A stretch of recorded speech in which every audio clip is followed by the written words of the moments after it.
ભાજપ શહેર પ્રમુખ અને એલિસ બ્રિજના ધારાસભ્યોનો વધુ એક પત્ર બોમ્બ. મ્યુનિસિપલ કમિશનરને ચંડોળા તળાવ મામલે કાર્યવાહી કરવાની માંગ કરી.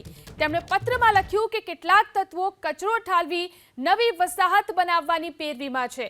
ચાલુ સપ્તાહે જ ક્રાઇમ બ્રાન્ચે ચંડોળા તળાવમાં વસતા બાંગ્લાદેશીઓને પકડી પાડ્યા હતા.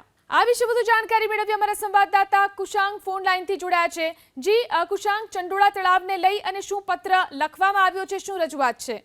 જો અમદાવાદ શહેરની એક સૌથી ગંભીર સમસ્યા છે ચંડોળા તળાવ આસપાસ વસતા જે ગેરકાયદે બાંગ્લાદેશીઓ છે અને ત્યાં આગળ વસતા જે શ્રમિકો છે તેના મામલેની, અને આ મામલે અમદાવાદ શહેર પ્રમુખ અને એલિસ બ્રિજના ધારાસભ્ય અમિત શાહે મ્યુનિસિપલ કમિશનર અને કલેક્ટરને પત્ર લખ્યો છે. જે એક નવી મોડસ ઓપરેન્ડી નો ઉલ્લેખ કરવામાં આવ્યો છે કે કેટલાક તત્વો છે તેમના તરફથી કાચા મકાન બનાવી અને ત્યાં આગળ દબાણ ઊભા કરવામાં આવી રહ્યા છે અને તેના પુરાવા તેમણે ફોટા અને વિડીયો સહિતના જે પુરાવા છે તે મ્યુનિસિપલ કમિશનર અને કલેક્ટરને મોકલી આપેલા છે.